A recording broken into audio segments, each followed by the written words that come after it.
Welcome to Cherry Bekart's GovCom podcast, where we discuss current government contracting trends, compliance matters, and best practices to guide federal contractors forward.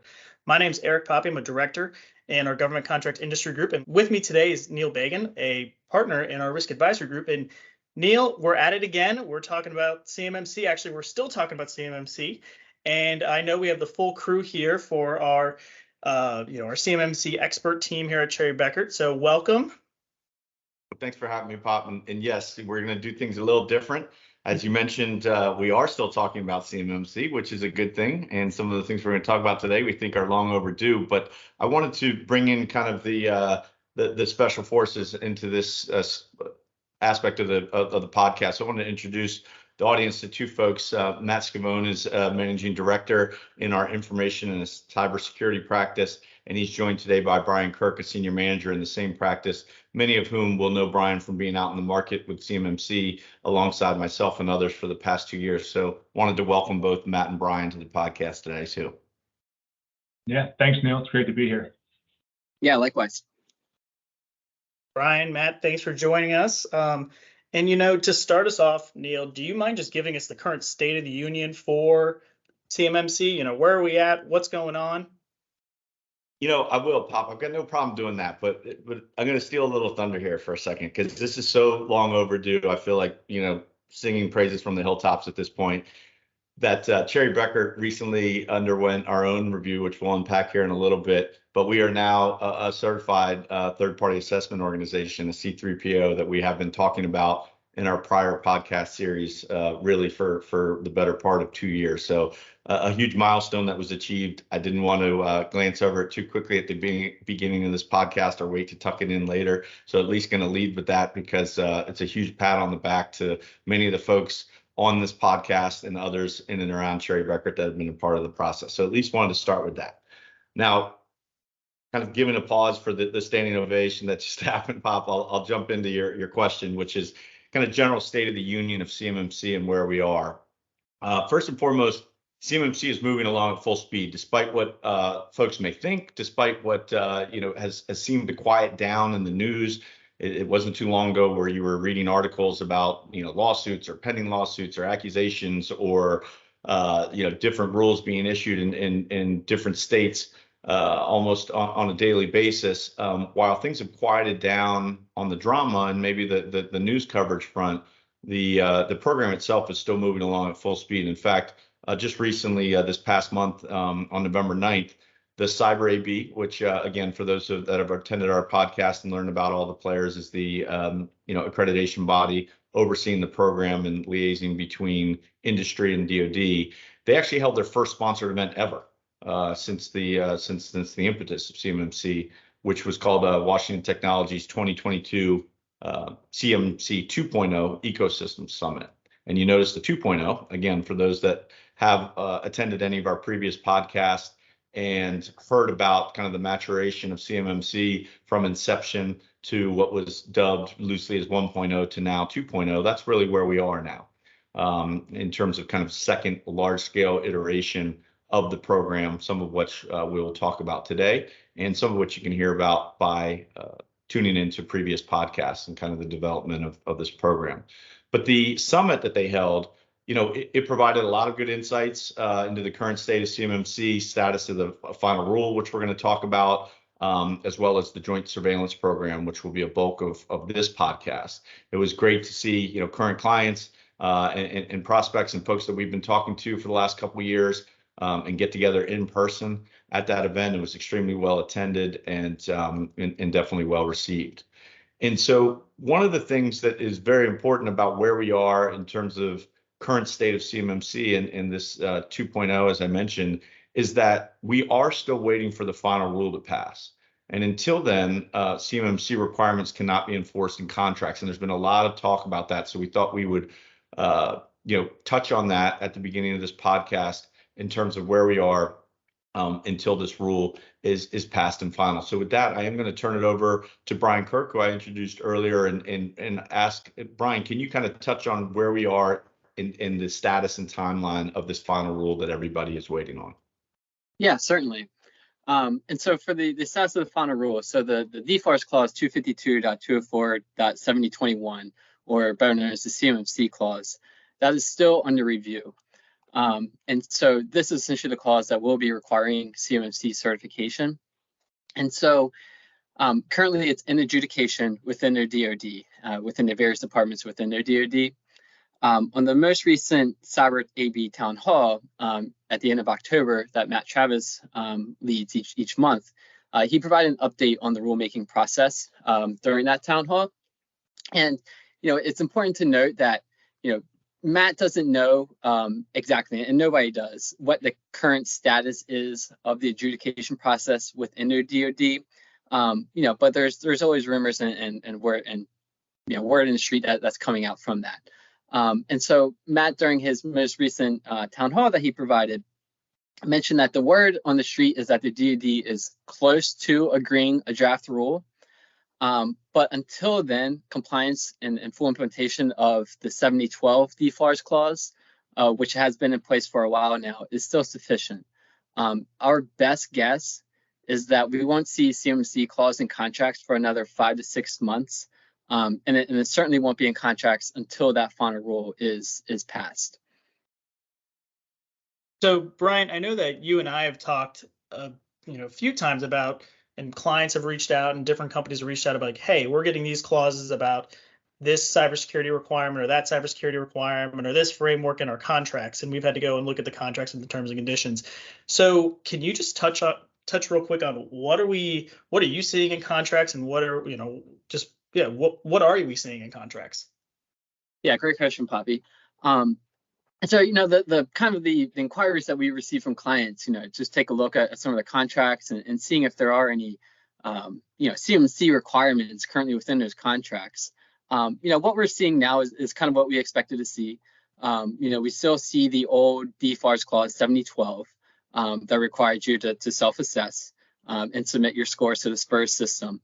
We're still seeing those requirements within the contracts. We've yet to see, and as I mentioned, because the final rule has not been passed, we've yet to see any CMMC requirements within contracts. Now, if you're a subcontractor, though, that doesn't mean you may have a prime contractor that's insisting on you to conform with CMMC, and they're within their right to do that as a prime contractor. So as a subcontractor, it's possible that those requirements may be being pushed down from your prime contractor.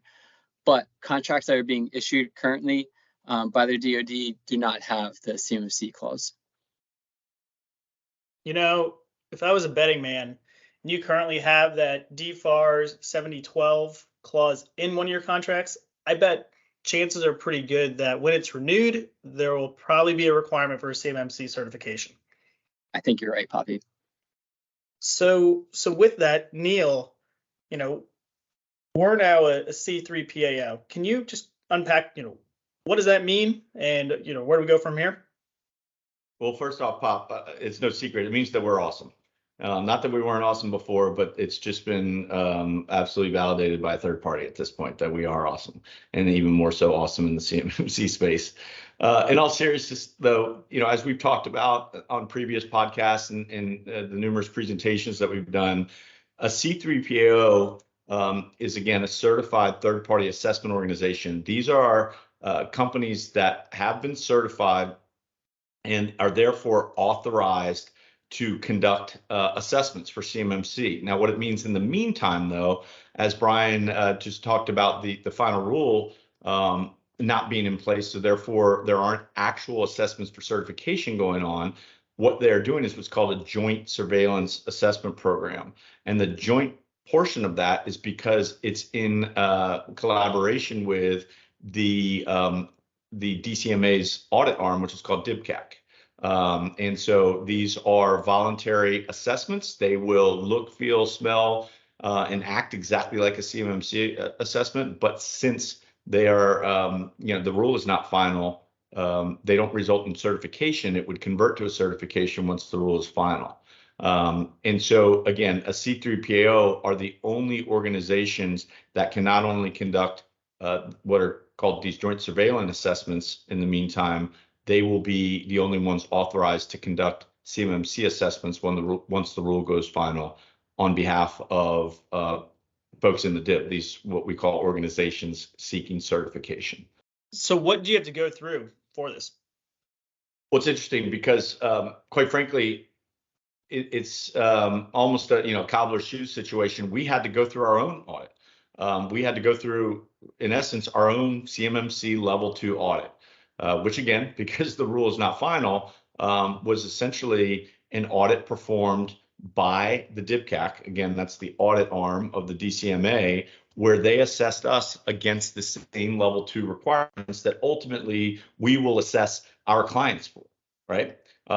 In terms of the CMMC requirements that our clients will look to achieve, whether it be during this joint surveillance time period or ultimately in assessments, to undergo essentially what is a level 2 assessment. So we went through and had to demonstrate the same level of compliance. We decided to do kind of our, in terms of how we scope, and we've been helping many of our clients scope over the last few years. We went decided to do about of an enclave in our environment, for which we will provision our CMMC services out. So for example, will have access to this environment, whereas maybe you, Pop, won't, because of the fact that you will not be conducting CMMC assessments versus all of the other work that you do for our government contracting community. So I'm going to ask Matt here in a second to touch on some of the pitfalls that not only we were privy to firsthand by going through our assessment, but that we have been talking about with our clients and prospects here in just a few minutes. The other thing is, remediation has been a huge topic. You've heard for years with CMMC 1.0, this concept of pass-fail. We know that now not to be true, especially with 2.0 that came out and decided as much. So companies, and ourselves included, had an opportunity to address minor deficiencies.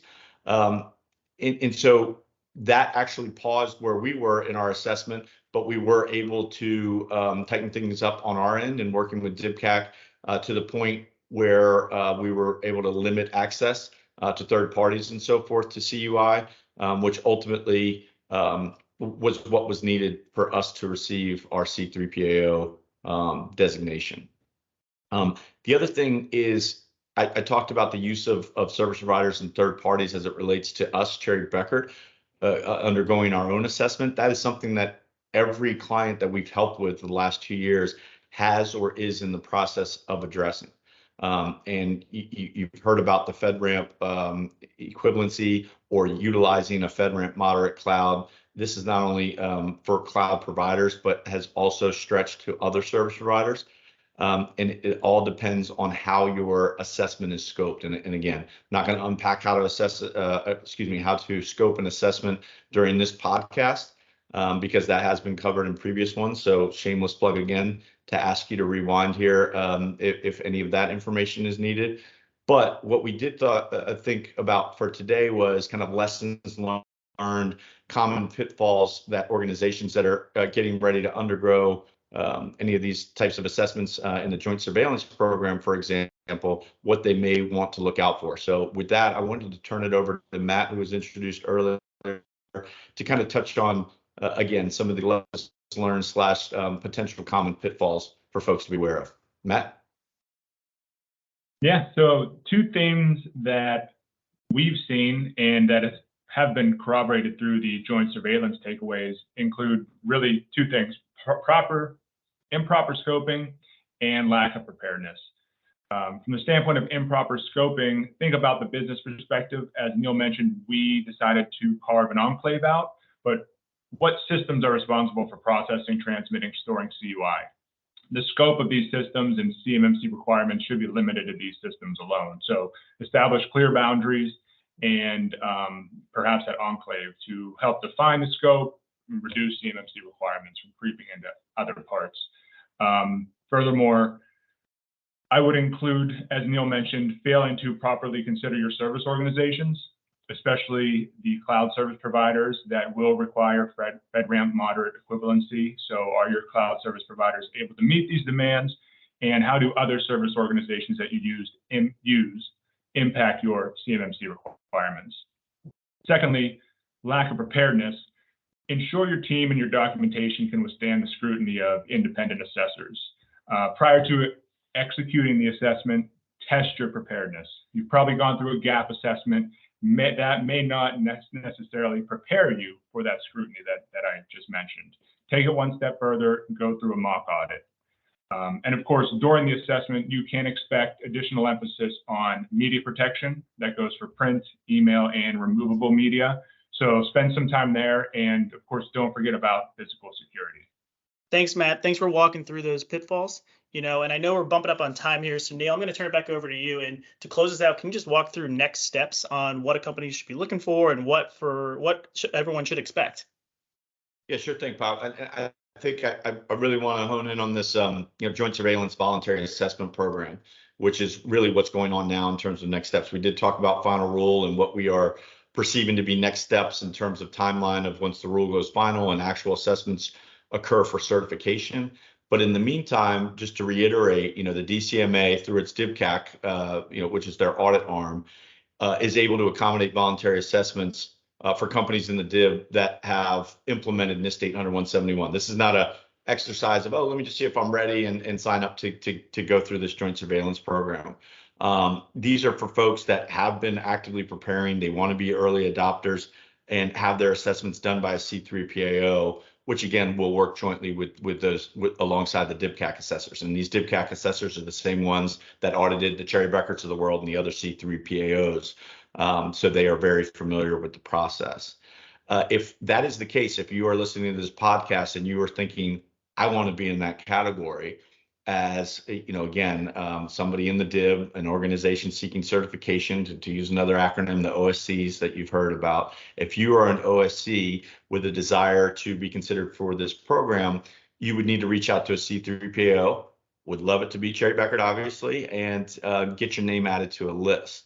The C3PAO will submit contact information for the OSC and the program by way of filling out a template and providing it to the DIBCAC.